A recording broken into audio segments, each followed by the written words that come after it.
한국은 핵잠수함도 없으면서 뭘 할 수 있겠어? 미국 전문가들 모두가 비웃었습니다. 그런데 그들이 한국 땅을 밟은 지 단 72시간 만에 떨리는 손으로 보고서를 통째로 찢어버려야 했습니다. 우리는 대한민국을 완전히 잘못 보았다. 도대체 그들이 무엇을 목격했길래 이토록 사색이 된 걸까요? 펜타곤 지하 3층, 미 해군 정보국의 철문이 굳게 닫힙니다. 화면에는 은밀 기동 중이던 미국의 최첨단 핵잠수함 경로가 적나라하게 찍혀 있고 회의실은 찬물을 끼얹은 듯 정적이 흐릅니다. 25년 경력의 수중전 베테랑 콜튼 하트 중령의 얼굴은 경악으로 일그러집니다. 수조원짜리 핵잠수함이 한국의 축구공만 한 센서들에게 완전히 포위당했다는 사실. 이건 단순한 기술적 충격이 아닙니다. 바다의 규칙 자체가 송두리째 뒤바뀌는 역사적인 순간인 것이죠. 하지만 그를 더 소름 끼치게 만든 것은 따로 있습니다. 이 기적 같은 기술을 만들어낸 한국 연구원들의 눈동자 속의 설인, 승리의 기쁨보다 더 뜨겁고 묵직한 무언가. 천안함의 비극을 딛고 일어선 거북선의 후예들이 전 세계 해군사를 어떻게 뒤흔들었는지 그 전율 돋는 현장이 지금 바로 공개됩니다. 이 영상을 시청하고 계신 어르신 여러분, 그리고 시청자 여러분, 오늘의 이 찬란한 영광은 여러분의 공로입니다. 여러분의 공로와 헌신에 깊은 존경을 표합니다. 대한민국의 자부심과 국격을 높이는 이 역사적인 걸음에 함께해 주시길 부탁드립니다. 오늘의 감동적인 사연 시작하겠습니다. 저는 콜튼 하트입니다. 미국 해군에서만 무려 25년을 몸 바쳐온 자타공인 최고의 수중작전 성능평가관이죠. 제 인생의 8알은 차갑고 어두운 바다 밑에서 흘러갔습니다. 정확히 말하면 시시각각 변하는 소나 화면 앞에서 신경을 곤두세우며 살아온 세월입니다. 잠수함 선체를 스치는 미세한 마찰음, 저 멀리 심해에서 울려 퍼지는 프로펠러의 회전 주파수까지. 저는 귀 하나로 바다 전체를 읽어내는 사람입니다. 동료들은 저를 음파의 마술사라 부르더군요. 과장된 별명이긴 해도 틀린 말은 아닙니다. 저는 고래의 울음소리와 적 잠수함의 엔진 소리를 단번에 구별해내는 것은 물론 소리만으로 그놈이 어디서 온 어떤 기종인지까지 맞춰왔으니까요. 미국 해군의 심장이라 불리는 버지니아주 노퍽에서 태어나 걸음마를 떼기도 전부터 바다를 보며 자랐습니다. 아버지는 자랑스러운 해군이셨고 할아버지는 2차 대전 당시 태평양을 누비던 용사였죠. 우리 가문에서 바다는 곧 거역할 수 없는 운명이었습니다. 18살에 해군에 입대한 이후 제 삶의 목표는 오직 하나, 세계 최강미 해군의 자부심을 지키는 것이었습니다. 수많은 나라를 방문하며 각국의 수중 전략을 평가할 때마다 제 신념은 더욱 확고해졌습니다. 바다는 결국 사람이 이긴다. 수조원짜리 첨단 장비가 있어도 결국 그걸 다루는 건 인간의 숙련된 경험입니다. 저는 기계 따위는 결코 인간의 직관을 이길 수 없다고 믿어 의심치 않았습니다. 그래서 솔직히 말씀드리면 한국에 대해선 별다른 기대가 없었습니다. 배를 잘 만드는 나라이긴 하지만 수중 전투 분야에서 한국이 뭘 할 수 있겠나 싶었죠. 핵잠수함 한 척 없는 나라가 세계 최강의 수중 전략을 논한다는 것 자체가 제게는 우스운 소리로 들렸습니다. 동맹국으로서는 나쁘지 않지만 결코 우리의 기준이 될 수는 없다고 생각했습니다. 아니, 더 솔직히 말하면 은연중에 무시하는 마음이 컸던 게 사실입니다. 핵잠수함도 없으면서 뭘 하겠다는 거야? 동료들과 커피 한 잔을 마시며 그런 농담을 주고받곤 했으니까요.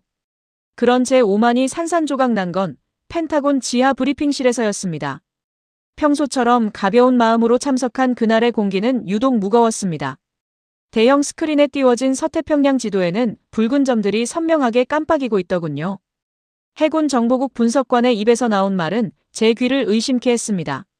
지난달 우리 콜롬비아급 잠수함의 은밀 기동 경로입니다.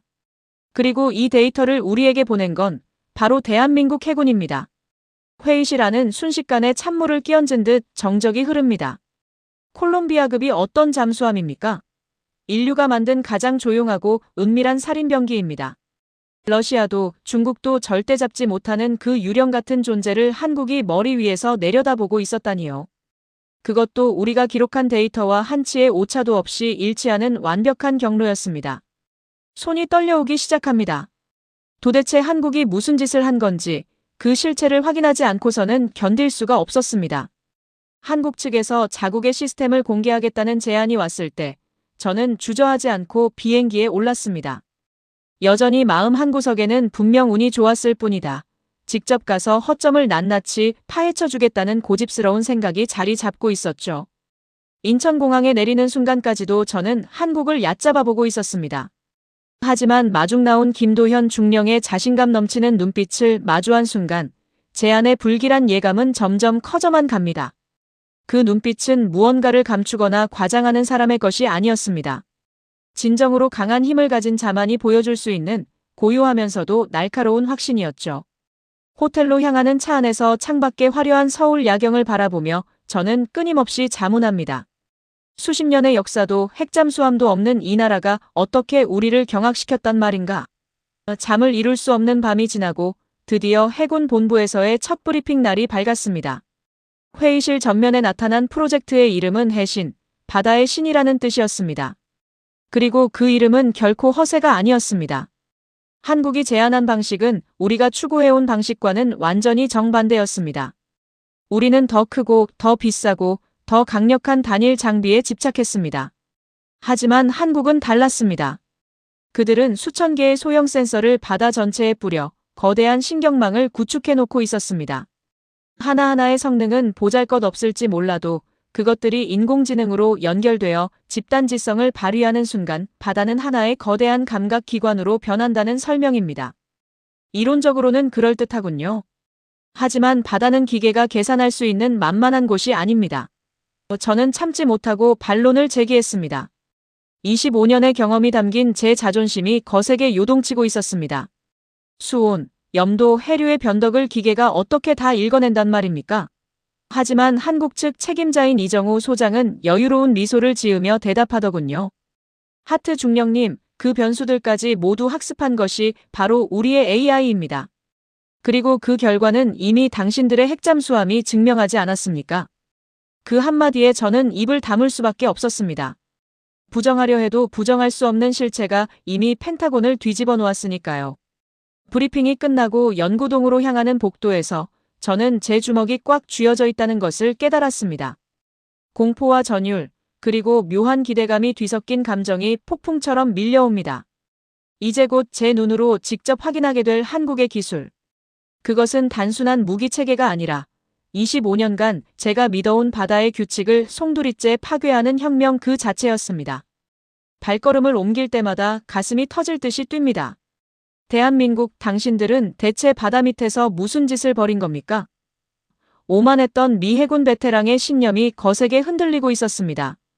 브리핑룸을 나서는 제 발걸음은 마치 늪속을 걷는 듯 무겁고도 혼란스럽습니다. 머릿속에서는 방금 본 그 붉은 선들이 수만 마리의 전기뱀장어처럼 꿈틀대며 제 25년 자존심을 사정없이 갉아먹고 있거든요. 복도를 지나 연구동으로 향하는 내내 옆에 선 마이클 중령의 안색도 저와 크게 다르지 않습니다. 아까까지만 해도 한국이 언론 플레이를 하는 것이라며 코방귀를 끼던 녀석이 이제는 입술을 바르르 떨며 바닥만 보고 걷고 있네요. 저 역시 마찬가지입니다. 아니, 저는 공포에 가깝습니다. 만약 저들의 말이 사실이라면 제가 평생 바다에서 쌓아온 음파의 마술사라는 타이틀은 오늘부로 휴지 조각이 되는 셈이니까요. 하트 중령님, 여기가 바로 해신의 심장부입니다. 박지수 소령이 멈춰선 곳은 거대한 창고 같은 연구동의 한 모퉁이입니다. 문이 열리자마자 제 눈앞에 펼쳐진 것은 수천 개의 은색 물체들이 질서정연하게 정렬된 진풍경입니다. 가까이 다가가 보니 그 크기의 실소부터 나옵니다. 축구공보다 조금 더 큰 정도일까요?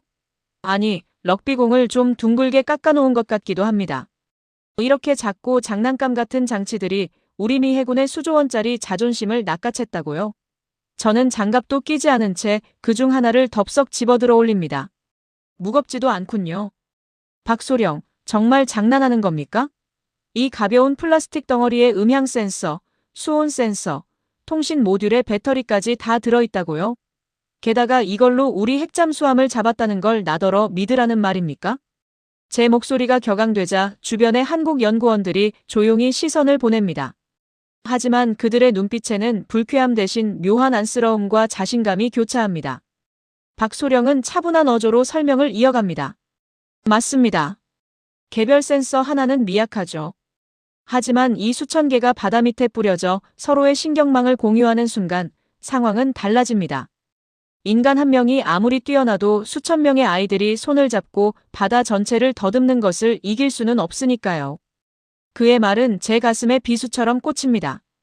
저는 평생 바다를 읽는 단 한 명의 전문가가 되기 위해 노력했는데 한국은 아예 바다 자체를 하나의 거대한 뇌로 만들어버린 겁니다. 하지만 제 고집은 여기서 꺾이지 않습니다. 진짜 실력은 실험실이 아니라 거친 파도 위에서 증명되는 법이니까요. 이튿날 새벽, 진해 기지의 차가운 바닷바람이 제 뺨을 사정없이 때립니다. 함정에 오르는 제 손등에 핏줄이 돋아납니다. 오늘 우리는 실제 바다 위에서 탐지 시연을 하기로 했습니다. 한국 해군의 장보고급 잠수함 한 척이 이 근해 어딘가에서 은밀 기동을 하고 해신 시스템이 그걸 찾아내는 과정이죠. 저는 작전실의 가장 어두운 구석에 자리를 잡고 앉아 팔짱을 꽉 낍니다. 좋습니다. 잠수함 함장에게는 우리의 시연에 대해 절대 말하지 않았다고 했죠. 만약 조금이라도 미리 짠 흔적이 보이면 저는 즉시 이 보고서를 펜타곤에 사기라고 보고할 겁니다. 제 서슬 퍼런 경고에도 최민석 대령은 묵묵히 중앙 콘솔을 조작할 뿐입니다. 화면에는 푸른빛의 동해 지도가 나타나고 수백 개의 하얀 점들이 바다 곳곳에 박혀 있습니다. 현재 이 해역에 가동 중인 센서들입니다. 시계가 흐르기 시작합니다. 5분, 10분, 15분. 정적이 흐르는 작전실 안에는 전자기기의 미세한 소음과 제 거친 숨소리만 가득합니다. 그럼 그렇지. 잠수함이 작정하고 숨으면 그깟 장난감 센서 따위가. 비웃음이 입가에 번지려는 찰나였습니다. 삐빅하는 날카로운 알람 소리가 정적을 찢어발깁니다. 화면 구석에서 노란색 잔상이 희미하게 일렁입니다. 인공지능이 주변의 파도 소리, 생물의 움직임과는 다른 인위적인 압력의 떨림을 포착한 겁니다. 포착되었습니다. 데이터 교차 검증 들어갑니다. 최 대령의 짧은 명령과 함께 주변의 센서 수십 개가 동시에 반응하기 시작합니다.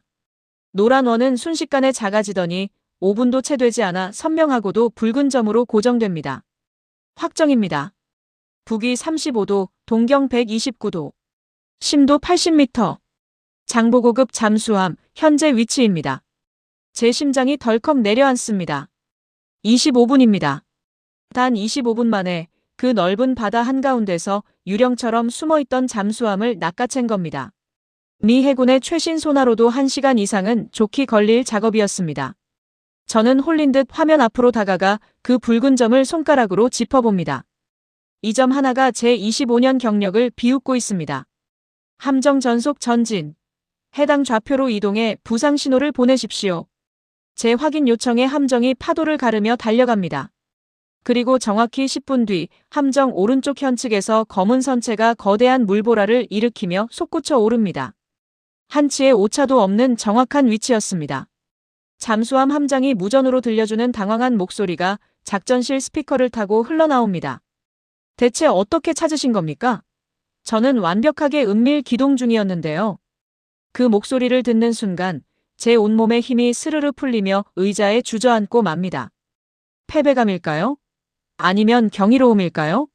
수조원을 들여 더 조용한 엔진을 만들고 더 두꺼운 흡음재를 붙이던 미 해군의 방식이 한국의 이 작고 가벼운 네트워크 앞에 완전히 무력해진 겁니다.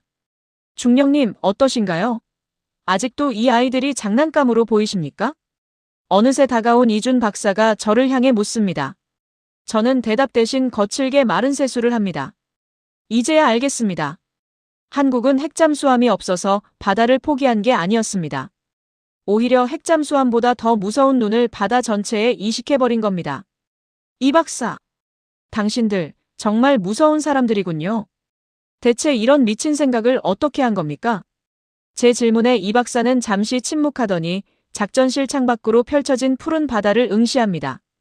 그의 눈동자에 일렁이는 것은 기술적 자부심 이상의 아주 깊고 서늘한 슬픔 같은 것이었습니다. 중령님, 미국은 돈이 많아 최신 장비를 살 수 있었겠지만 우리는 돈이 없었습니다. 그리고 우리는 지켜야 할 아들들이 있었습니다. 다시는 그 차가운 바다 밑에서 왜 우릴 찾지 못했느냐는 원망 섞인 눈물을 흘리게 할 순 없었으니까요. 그의 말 한마디에 제 심장이 저릿하게 떨려옵니다. 이 완벽한 기술의 뿌리가 단순히 뛰어난 두뇌가 아니라 누군가의 피눈물 나는 맹세였음을 직감하는 순간입니다. 저는 떨리는 손으로 제 주머니 속에 낡은 수첩을 꺼냅니다. 그리고 어제까지 제가 썼던 오만한 기록들을 단숨에 그어버립니다. 이제부터 제가 기록해야 할 것은 한국의 기술이 아닙니다. 바로 이 바다를 지키기 위해 영혼을 갈아 넣은 한국인들의 뜨거운 심장입니다. 이 박사의 그 서늘한 눈빛이 제 심장을 관통하는 순간 작전실 안의 공기는 이전과는 전혀 다른 무게로 저를 짓누릅니다. 방금 전까지 느꼈던 기술적 경이로움은 어느새 사라지고 그 자리에 형언할 수 없는 숭고함이 차오르기 시작하는군요. 저는 떨리는 손으로 콘솔 위에 놓인 그 작은 센서, 해신의 세포 하나를 다시금 어루만집니다. 이제 보니 이건 단순한 실리콘과 플라스틱의 결합체가 아닙니다. 누군가의 멈춘 심장을 대신해 바다를 지키고 있는 한국인들의 일렁이는 영혼 그 자체인 것이죠. 중령님, 우리가 이 무모한 도전을 시작했을 때 전 세계가 우리를 비웃었습니다. 미국은 물론이고 유럽의 방산 대국들조차 한국은 그저 남의 기술을 사다 쓰는 나라일 뿐이라며 고개를 저었죠. 이 박사의 목소리가 낮게 깔립니다.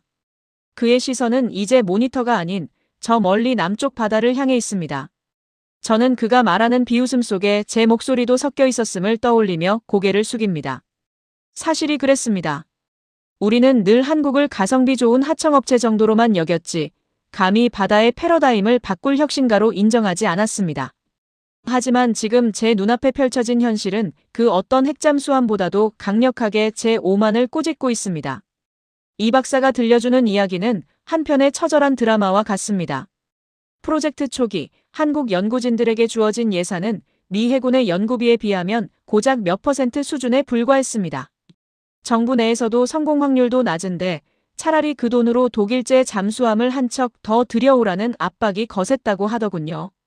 수백 번의 실험 실패가 거듭될 때마다 연구원들은 차가운 바닷물 속으로 직접 뛰어들어 유실된 센서를 찾아 헤매야 했습니다. 실패할 때마다 포기하고 싶었습니다. 하지만 그때마다 우리를 일으켜 세운 건 데이터가 아니라 한 통의 편지들이었습니다. 이 박사가 낡은 서류철 하나를 꺼내 보여줍니다. 거기엔 삐뚤삐뚤한 글씨로 적힌 아이들의 편지부터 자식을 바다에 묻은 노모의 거친 손글씨까지 빼곡히 담겨 있습니다.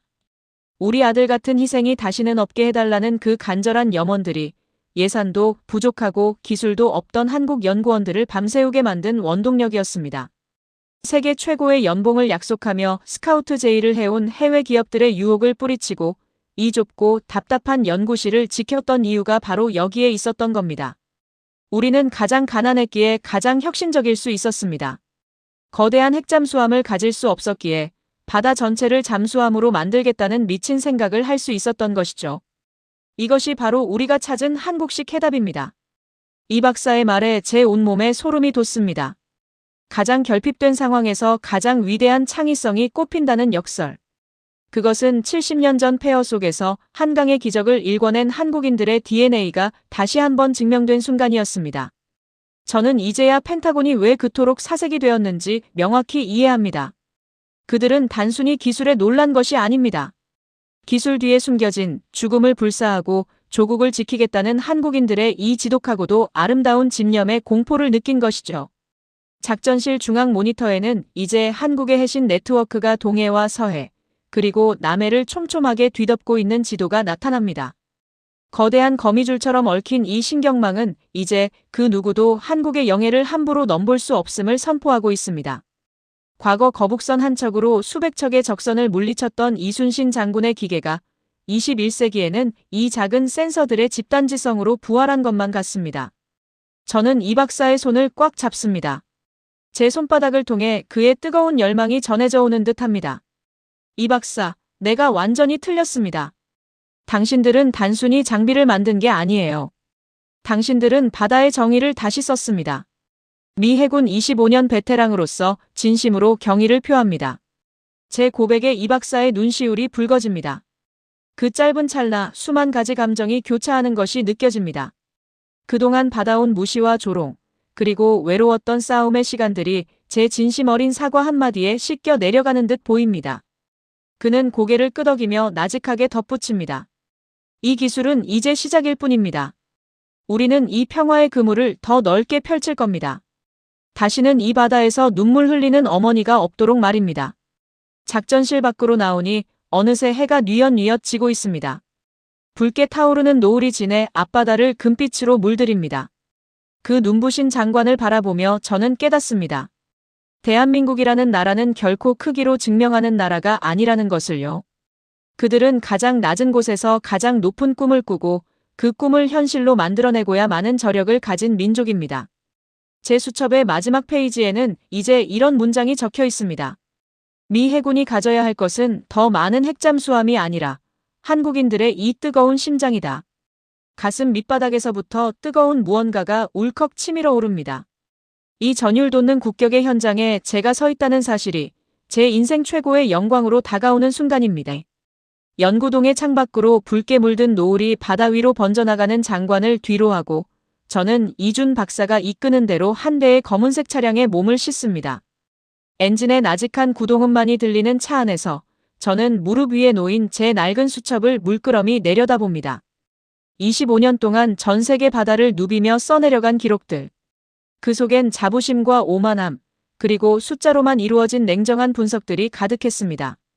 하지만 오늘 그 기록들은 빛바랜 과거가 되어버렸습니다. 저는 떨리는 손으로 수첩의 빈 페이지를 펼칩니다. 이제야 비로소 이 나라의 진짜 힘이 어디에서 나오는지 그 마지막 퍼즐을 맞추러 가는 기분입니다. 차는 진해 기지를 벗어나 한참을 달려 어느 고요한 묘역 앞에 멈춰 섭니다. 이 박사가 먼저 내려 차 문을 열어주며 낮게 속삭입니다. 중령님, 이곳이 저희 기술의 진짜 설계도가 보관된 곳입니다. 그가 안내한 곳은 국립대전현충원의 천안함 묘역입니다. 눈앞에 펼쳐진 수많은 비석을 마주하는 순간 저는 숨이 턱 막히는 것을 느낍니다. 묘역을 감싸안은 공기는 너무나도 정적이고 경건해서 제 발자국 소리조차 죄스럽게 느껴질 정도입니다. 이 박사는 그중 한 비석 앞에 멈춰서서 조용히 허리를 숙입니다. 비석에 새겨진 앳된 얼굴의 해군 장병. 그 맑은 눈동자를 마주하는 순간 제 가슴속 깊은 곳에서 뜨거운 무언가가 울컥 치밀어 오릅니다. 중령님, 2010년 그날 우리는 차가운 바다 밑에서 사랑하는 동생들을, 아들들을 잃었습니다. 적의 기습에 속수무책으로 당할 수밖에 없었던 그때 살아남은 자들이 흘린 눈물은 그대로 도끼가 되었고 다시는 이런 비극을 반복하지 않겠다는 맹세가 되었습니다. 이 박사의 목소리가 가늘게 떨립니다. 저는 이제야 모든 의문이 풀리는 기분입니다. 왜 그들이 천문학적인 연봉을 거절하고 이 무모한 연구에 매달렸는지, 왜 장난감 같은 센서 수천 개를 일일이 손으로 다듬으며 밤을 지새웠는지 말입니다. 그들에게 해신 프로젝트는 단순히 성능 좋은 무기를 만드는 과정이 아니었습니다. 그것은 바다에 묻힌 영혼들에게 바치는 가장 처절하고도 숭고한 복수이자 남겨진 이들을 지키겠다는 약속이었던 겁니다. 저는 조용히 다가가 비석 옆에 놓인 조화 한 송이를 매만집니다. 25년 베테랑 해군으로서 제가 느껴야 했던 것은 기술에 대한 시샘이 아니라 동료를 지키지 못했다는 한국군들의 이 뼈아픈 책임감에 대한 경외심이었어야 했습니다. 미국이 압도적인 힘으로 바다를 지배하려 할 때 한국은 그 아픔을 딛고 일어서서 바다 전체를 지키는 눈으로 탈바꿈시킨 겁니다. 이 박사, 미안합니다. 그리고 고맙습니다. 당신들이 만든 그 기술은 단순히 잠수함을 잡는 도구가 아니었군요. 그것은 바로 사랑이었고 사명감이었습니다. 제 진심 어린 말에 이 박사가 고개를 들어 저를 바라봅니다. 그의 눈가엔 어느덧 맑은 이슬이 맺혀 있습니다. 우리는 말없이 서로의 손을 맞잡습니다. 국적도 계급도 나이도 중요하지 않았습니다. 오직 바다를 사랑하고 동료를 아끼는 두 해군의 심장이 하나로 연결되는 순간입니다. 기지로 돌아오는 길, 저는 창밖으로 보이는 평화로운 풍경들을 다시금 눈에 담습니다. 학교 운동장에서 뛰어노는 아이들, 저녁 찬거리를 사들고 집으로 향하는 평범한 시민들. 저들이 누리는 이 일상이 사실은 수많은 이들의 피눈물 나는 헌신과 보이지 않는 곳에서 바다를 지키는 그 작은 센서들의 집단지성 덕분이라는 사실에 가슴이 뭉클해집니다. 대한민국의 국격은 화려한 빌딩 숲에 있는 것이 아니었습니다. 바로 이 묘역의 비석들 사이에, 그리고 연구실에 불 꺼지지 않는 열정 속에 살아 숨쉬고 있었습니다. 일정을 모두 마치고 공항으로 향하는 길, 김도현 중령과 박지수 소령이 배웅을 나옵니다. 저는 그들을 향해 미국식 경례가 아닌 가장 정중한 한국식 인사를 건넵니다. 당신들은 제 인생 최고의 스승이었습니다. 미국에 돌아가면 펜타곤의 그 오만한 자들에게 똑똑히 전하겠습니다. 대한민국을 절대로 얕보지 말라고. 그곳엔 우리가 상상조차 할 수 없는 거대한 심장이 뛰고 있다고 말입니다. 비행기 트랩에 오르기 전 저는 마지막으로 한국의 하늘을 우러러봅니다. 이제 제 수첩은 더 이상 차가운 데이터로 채워지지 않을 겁니다. 대신 불가능을 가능케 한 한국인들의 집념과 동료를 향한 뜨거운 사랑을 가득 채워갈 것입니다. 비행기가 활주로를 박차고 오르는 순간 저 멀리 푸른 바다 위로 한국 해군의 함정들이 웅장한 자태를 드러냅니다. 그 밑에는 이제 전 세계에서 가장 안전하고 정교한 평화의 그물이 펼쳐져 있겠죠. 굿바이 코리아. 당신들의 그 위대한 여정에 저도 늘 함께하겠습니다. 창가에 머리를 기대고 눈을 감으니 아까 보았던 묘역의 정적과 연구실의 뜨거운 함성이 귓가에 맴돕니다. 가슴 깊은 곳에서 올라오는 이 벅찬 감동은 아마 평생 잊지 못할 겁니다. 대한민국, 당신들은 진정으로 강한 나라입니다. 그리고 저는 그런 당신들의 영원한 동맹이자 친구가 된 것이 더할 나위 없이 자랑스럽습니다.